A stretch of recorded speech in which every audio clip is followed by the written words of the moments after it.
Perkenalkan, nama saya Sania Latifa Oktaviana Cahayajati, NIM 18021010001. Di sini saya akan menjelaskan kondisi kekinian.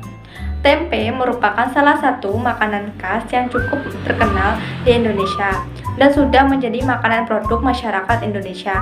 Keripik tempe merupakan makanan yang terbuat dari tempe yang diiris tipis, kemudian dilumuri tepung dan bumbu, lalu digoreng. Biasanya rasanya adalah asin dan gurih. Namun, dalam produk kami, keripik tempe yang kami hadirkan berbeda. Keripik tempe produk kami ini merupakan keripik tempe yang dicampur dengan irisan daun jeruk, sehingga ketika kita memakan keripik tempe tersebut, aroma daun jeruknya keluar. Manfaat dari aroma daun jeruk sendiri adalah sebagai aroma terapi yang dapat mengurangi stres pada diri seseorang. Kondisi kekinian. Pembuatan keripik AE dimulai dari proses peragian dan pencampuran yang menggunakan tempe yang masih kedelai tepung tapioka,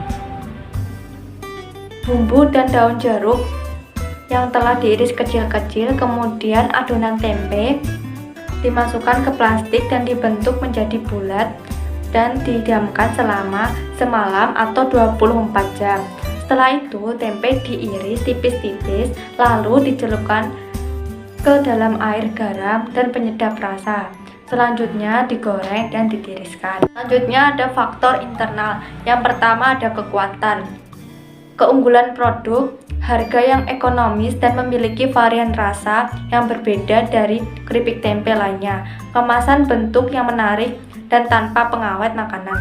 Camilan tersebut cocok untuk menemani Anda saat mengerjakan tugas, saat menonton drama Korea, maupun saat santai, hingga dapat juga untuk oleh-oleh. Kreativitas. Kami menawarkan kreativitas baru dalam mengolah tempe yang divariasikan dengan daun jeruk. Keripik AE terbuat dari tempe asli dengan paduan tepung sagu dan irisan daun jeruk. Dengan harga terjangkau, nikmati kelezatan snack yang hits dan mantap. Bahan baku pembuatan keripik tempe keripik AE ini tersedia banyak dan mudah didapat serta harganya terjangkau. Yang kedua, ada kelemahan. Yang pertama, belum memiliki cukup pengalaman.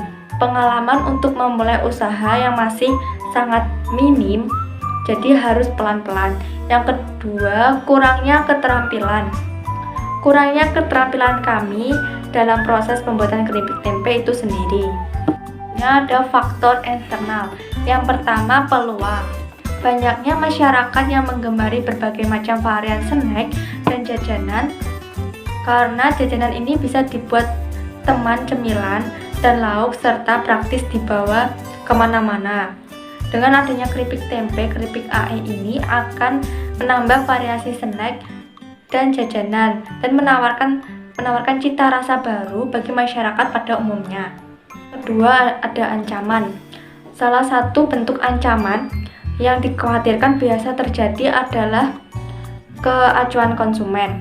Terkadang masyarakat kurang tertarik terhadap makanan yang dibuat dari bahan alami dan tanpa bahan pengawet.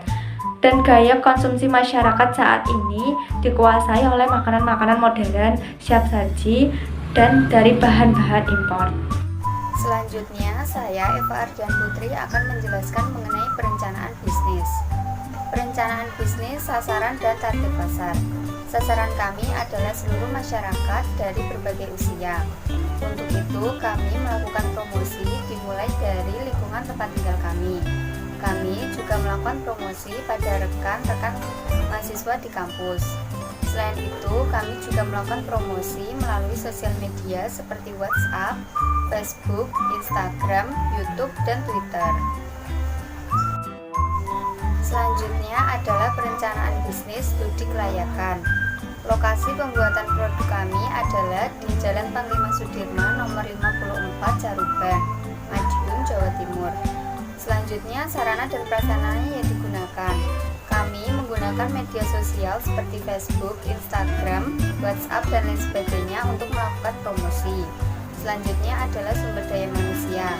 Sumber daya manusia yang terdiri dari 5 orang yang bertanggung jawab sebagai manajer, bendahara, penanggung jawab produksi, dan bagian pemasaran.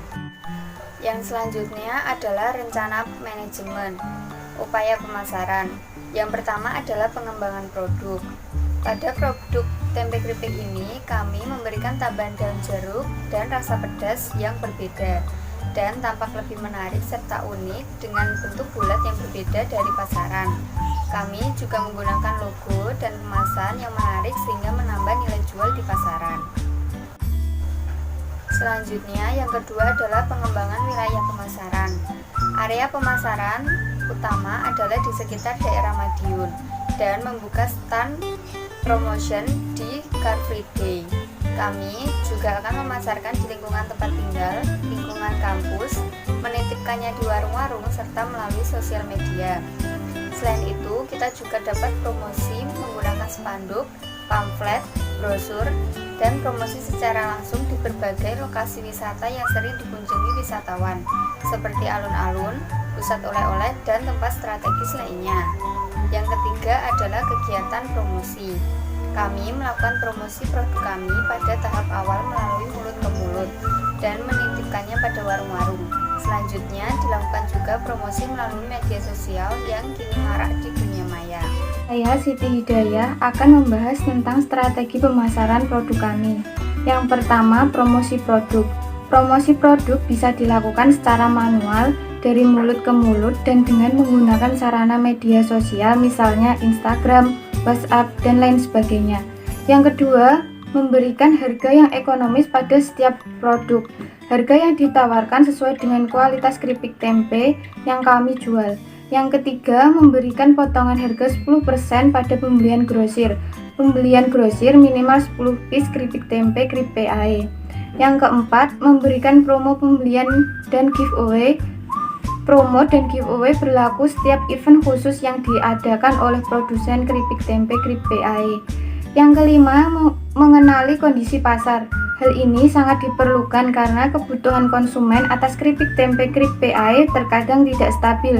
Yang keenam, memilih lokasi promosi dan pemasaran yang strategis. Memilih lokasi yang ramai pengunjung, mudah dilihat dan mudah dikenali. Selanjutnya, strategi penetapan harga. Harga yang kami tawarkan sesuai dengan sasaran kami, yaitu para masyarakat menengah ke bawah. Harga yang kami tawarkan sesuai dengan bahan dan berbagai variabel lainnya. Kami akan mengutamakan kualitas makanan dan tidak hanya berfokus mengambil keuntungan semata.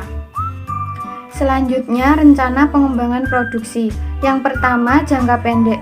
Kami memproduksi dengan membuat restock sebanyak 100 bungkus per hari dan dapat dipesan melalui via online dengan menggunakan WhatsApp dan Instagram atau sosial media lainnya.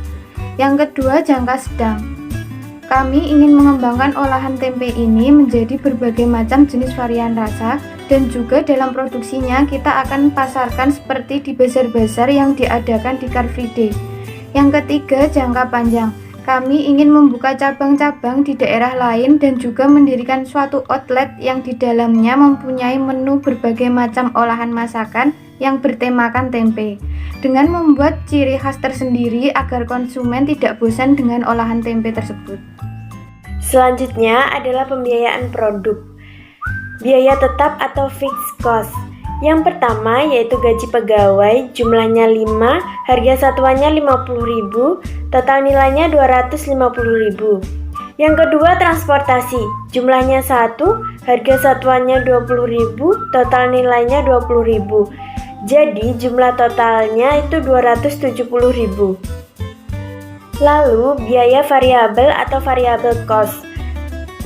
Yang pertama bakal tempe, jumlahnya 50 piece, harga satuannya 1.500, total biayanya 75.000. Yang kedua tepung tapioka, jumlahnya 6,25 kg, harga satuannya 10.000, total biayanya 62.500. Yang ketiga adalah daun jeruk, jumlahnya 1 kg, harga satuannya 3.000, total biayanya 3.000.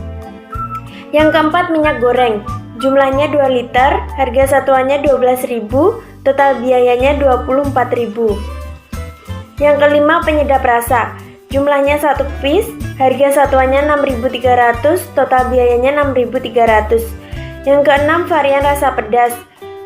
Jumlahnya 10 piece, harga satuannya 4.500, total biayanya 45.000. Yang ketujuh, gas. Jumlahnya 1 tabung, harga satuannya 20.000, total biayanya 20.000. Yang kedelapan, plastik kecil. Jumlahnya 1 pack, harga satuannya 3.000, total biayanya 3.000. Yang kesembilan, plastik kemasan. Jumlahnya 100 piece, harga satuannya 800, total biayanya 80.000. Yang ke-10, stiker kemasan. Jumlahnya 9 lembar, harga satuannya 2.000, total biayanya 18.000. Jadi jumlah keseluruhannya itu Rp336.800. Selanjutnya adalah analisis biaya. Mencari biaya total. Biaya variabel totalnya Rp336.800. Biaya tetap totalnya Rp270.000. Untuk mencari biaya total, yaitu biaya variabel total ditambah biaya tetap total, sama dengan Rp336.800 ditambah Rp270.000, sama dengan Rp606.800. Jadi biaya totalnya itu sebesar Rp606.800. Harga jual. Harga jual rata-rata sama dengan biaya total dibagi jumlah produksi. 606.800 dibagi 100 sama dengan 6.068. Jadi dibulatkan itu menjadi 7.000. Jadi harga jual per unit rata-rata sebesar Rp7.000. Keuntungan rata-rata. Mencari keuntungan rata-rata yaitu harga jual dikali jumlah produksi. 7.000 dikali 100 sama dengan 700.000. Mencari keuntungan. Pendapatan yang diperoleh dikurangi total biaya yang dikeluarkan. 700.000 dikurangi 606.800. Keuntungannya 93.200. Perhitungan break-even point. Break-even point sama dengan total biaya dibagi harga jual rata-rata, sama dengan 606.800 dibagi 7.000 sama dengan 86,7 pitch, yaitu dibulatkan menjadi 87 pitch atau pembulatan. Jadi sekali produksi kami paling sedikit harus menjual 87 pitch agar modal tersebut kembali dan sisanya adalah keuntungan. Metode pembuatan yaitu alat: pisau, centong plastik, plastik, kompor, hanger, talenan, tali rafia, wajan, piring, sendok, gas, plastik kemasan, tusuk gigi, wadah plastik. Dan bahannya tempe, tepung tapioka, daun jeruk, bumbu pedas, minyak goreng, penyedap rasa. Selanjutnya yang terakhir, metode pembuatan. Langkah pembuatan: 1. Masukkan bakal tempe atau tempe yang masih berbentuk kedelai ke dalam wadah. 2. Tuangkan tepung tapioka sesuai takaran. 3. Masukkan daun jeruk yang sudah diiris tipis-tipis lalu diaduk dengan rata. 4. Setelah semuanya tercampur rata, masukkan adonan tempe ke dalam plastik. Jangan lupa ditekan-tekan agar adonannya padat dan tidak ambyar saat dipotong. Jangan lupa setelah siap beri lubang memutar pada plastik. 5. Diamkan adonan tempe selama 1 hari. 6. Tempe yang sudah didiamkan bisa langsung diiris tipis-tipis. 7. Tempe yang sudah dipotong tipis-tipis dicelupkan ke dalam air yang sudah diberi penyedap rasa. 8. Goreng tempe sampai warnanya berubah menjadi sedikit kecoklatan. 9. Tiriskan tempe yang sudah digoreng. Dinginkan terlebih dahulu. Setelah dingin, beri bumbu pedas sesuai dengan level yang diinginkan. 11. Masukkan keripik tempe yang sudah menjadi ke dalam kemasan. 12. keripik tempe siap untuk dipasarkan.